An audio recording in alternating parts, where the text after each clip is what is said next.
Hey lovely people, welcome to my July reading wrap up. Dooby dooby dooby dooby dooby dooby dooby dooby dooby doo. Dooby dooby dooby dooby dooby dooby dooby dooby Sophie vlogs. You might have noticed my video is a bit different. I've mucked up my camera. I'm trying to do this on my phone. I've never actually done this on my phone before. Still figuring out where I need to look. We're just gonna give it a go. So, at the beginning of July, I set myself a big TBR because July was my birthday month, and I always like to save special little books for my birthday. Um, I might have been a little, might have aimed quite high with the number of books I sent, given that birthdays come with socialising. So I did not get to every book that I mentioned, but I did get to quite a few and I had a really interesting reading time. So I just thought I would wrap them up. The first book I read was on my Kindle, and that was The Tea Master and the Detective by Aliette de Bodard. This is, Aliette de Bodard has this sort of ongoing science fiction universe where she has lots of short novellas set within, and this is the second novella of hers that I've read. I really enjoyed this. It's a really interesting take on Sherlock Holmes, in that our Dr. Watson figure is a sentient ship who is quite, has a lot of scars from this sort of war that happened and this experience that they had during it. And they meet up with the Sherlock Holmes figure, and essentially the Sherlock Holmes figure is asking them to brew this blend that will allow them to function in deep space, because usually in deep space these sentient ships are able to function but humans are not. And so they blend this thing for them, and then the Sherlock Holmes figure tasks them with taking them out into deep space. They want to find a body because they want to study the degradation of bodies in deep space. However, the body that they find, they realise is a murder. So then they're trying to solve this murder. It's a very short book. I really enjoyed it. I didn't enjoy it as much as the previous one that I've read, which I always forget the name of. It's not The Seven of Infinities, it's something else. I think the take that Aliette de Bodard did on Sherlock Holmes in this was really interesting. There is a lot of that similar discussion that happens in some Sherlock Holmes thing about like the morals of that Sherlock Holmes figure. And that was very much present in this interpretation. And also this Watson figure as moral conscience. I think it's really interesting as well to have sort of that the function that John Watson often has in Sherlock, especially in Sherlock retellings, is sort of to be the slightly more everyman figure, but also like a bit more emotionally grounded. And that when that Sherlock Holmes figure goes much more like analytical, the John Watson figure is often there to sort of bring back sort of the human cost of everything that's happening. And I just think that that's an interesting take, to have that be someone who is not in fact human. I think Aliette de Bodard has some really interesting ideas and thoughts, and I'm really looking forward to exploring more of her work. Quite an even split of fiction and non-fiction this month, so I thought maybe I would alternate between the two. So the first non-fiction book I want to talk about is Tom Cox, Ring the Hill. This is a series of sort of each chapter is kind of a different essay. It's all nature writing. I live in Somerset, and this, as you can tell when I say the word Somerset, and this is very much set all around places that I know, and like Glastonbury Tor is just one. I really enjoyed the first essay in this that is all about hills and hill walking. All the rest of the essays sort of explore a variety of different things. Tom Cox has like a humour to him that is quite enjoyable and engaging. I think one thing I'm finding with nature writing is that there are quite a lot that are just like, person explores nature by doing walks, and I enjoy that, but I also am less like, now that I've read a few of them, I'm looking for something a bit more than that. Whereas this one like had enough like humour and stuff that was perfectly enjoyable. It didn't like blow my mind, but I had a nice time. To go back to fiction, I also read Matrix by Lauren Groff. This one I was just like so drawn to, and I did enjoy it. It's one of those where I feel like I'm still sort of like figuring out how I feel. We're following this woman called Marie in medieval, well, she's originally from France, but she ends up in England. Eleanor of Aquitaine is like a figure in this. Marie is very much Marie de France, who wrote the Lays, but then I think that there is another Marie. that is also their real history is also being woven into this. I don't think it's just Marie de France. And I would say that very much, if you're looking for a book that is like the life of Marie de France in fiction, this is not it. The layers are sort of like happen very early on. They're not focused on very much. Really what this is looking at is like Marie has feelings for Eleanor. She is exiled to this monastery. She has to resolve herself to what her life will be, and we get her visions, and she uses these visions to sort of guide her and to sort of create this world that is supposed to be safe for these women. And there's a real sort of tussle in this about being like of the world but not in the world. And Marie is really trying to make this safe place for all of these nuns to live in, and to say and to protect them and sort of separate them from the rest of the world, but the rest of the world continues to infringe. But also Marie herself continues to go out into the rest of the world. She does not isolate herself in the same way that she is isolating the nuns. There are so many like interesting threads in this. I really enjoyed all of the visions. They were like really intriguing. Marie has this real drive of like hating being constricted initially, and then sort of building her own power. And there's a real look at as well, like where she goes with this power. Like, is everything she's doing good or not? I don't know. This is one of those where like I think I gave it about 3 stars. It's very much between like a 3 and a 4 star for me, because it's stayed with me, but I wasn't like, oh my god, I have to keep reading this, I can't put it down. It's beautifully written. It's very descriptively written. And in a way that sort of like builds and builds and builds. Like there's a lot of sentences that are quite long. I just don't know how to feel about this one, and I think maybe in some time I might reread it and see how that changes me. It kind of reminds me a bit of elements of like Jeanette Winterson, but the Jeanette Winterson that I really like. I don't know. Like, I'd love to hear your thoughts on it if you've read it, because I really like have a lot of this. Like, this is how it makes me feel. I'm like, I really like these things, but something about it I didn't like love it. I don't know. Moving back onto some non-fiction, I read The Restless Republic, Britain Without a Crown by Anna Keay. This is one of my most anticipated releases of this year. I absolutely loved this. This is looking at the interregnum, when Britain was a republic, when we killed Charles I, and then sort of Parliament and the country had to look at like, what does this country look like without a king?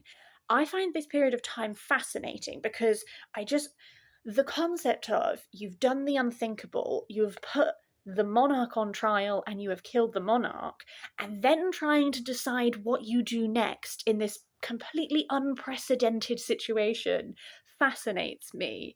And it's so interesting, because there are people who are like, let's throw the whole thing out, let's do something completely different, let's absolutely, like, we've already done the unthinkable, we can go so much further. And then there are people who are like, yeah, we killed that one monarch, but like, we should still have a monarchy, we should still. And then there are people, so many different positions in between, and I just find that fascinating, because it's like such a momentous event, and then so everyone reacts completely differently. I really enjoyed the way that this took a lot of different perspectives and really explored them. So we're introduced to a number of different figures, and we almost use them as like case studies.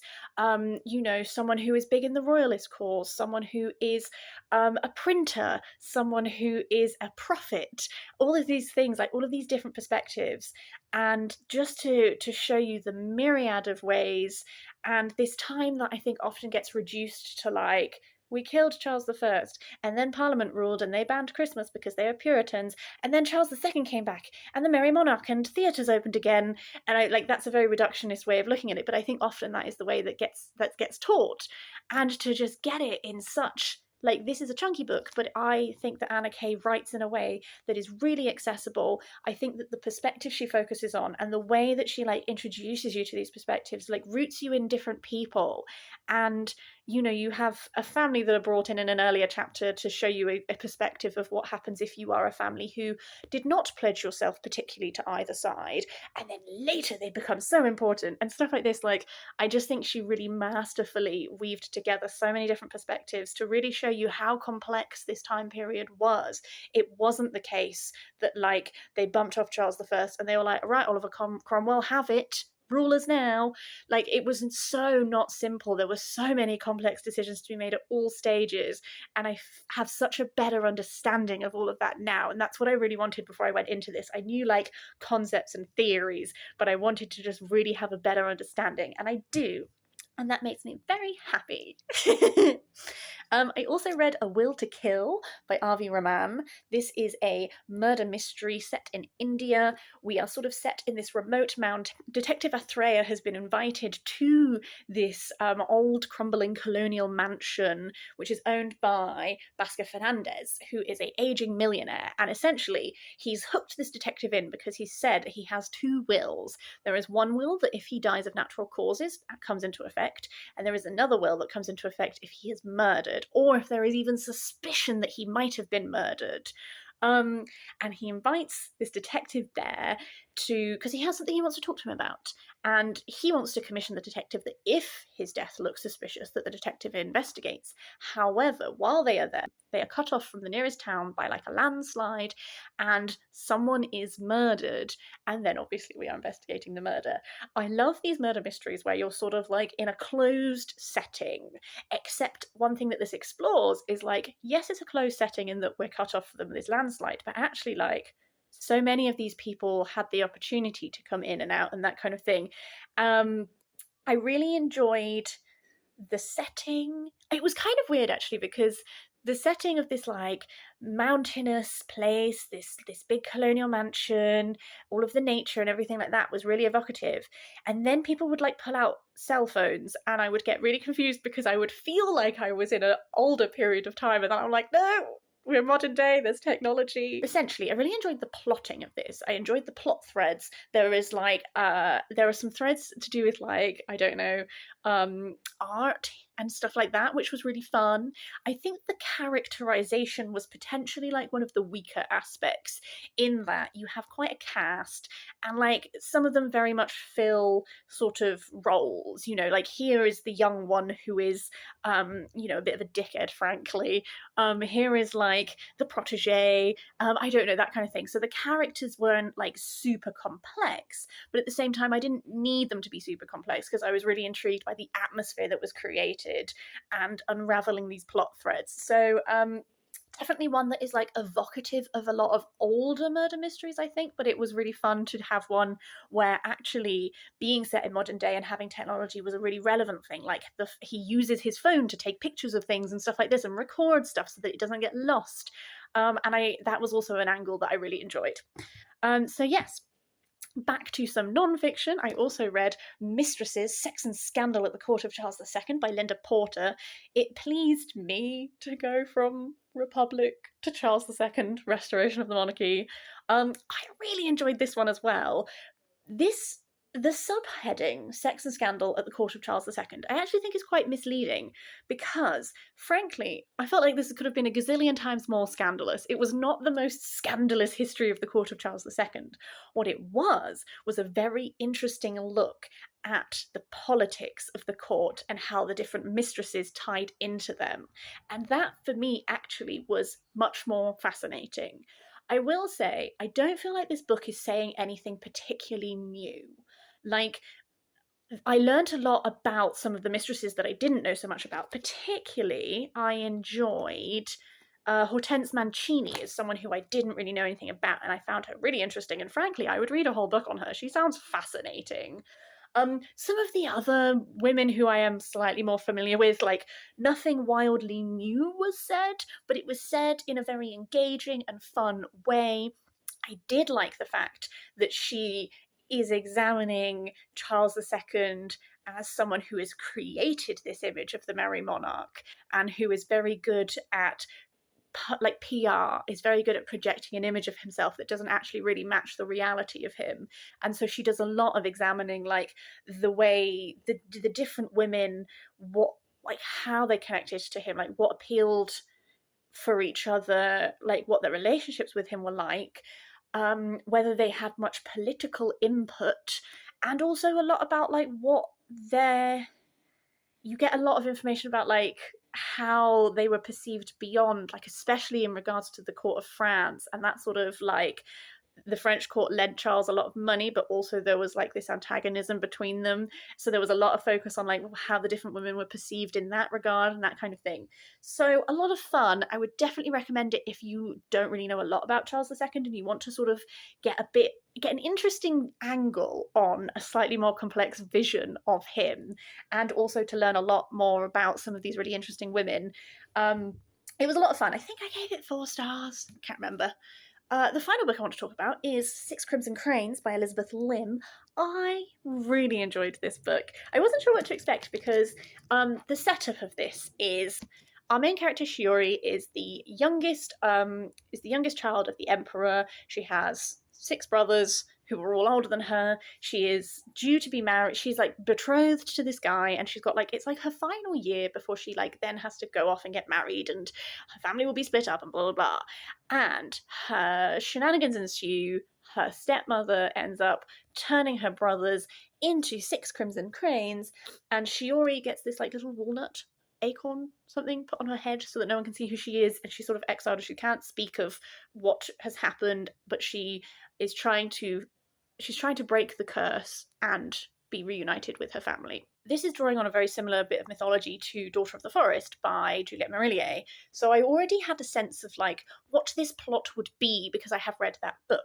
What I really enjoyed is that this had the potential to be a very straightforward retelling of that, and it added an extra little layer to it that I wasn't expecting, that I really, really enjoyed, because there is a lot more complexity to some of these characters who could just be antagonists, and I really enjoyed that. It really explored sort of ideas of power. There is a really interesting way that dragons are woven into this, and their sort of how they get magic.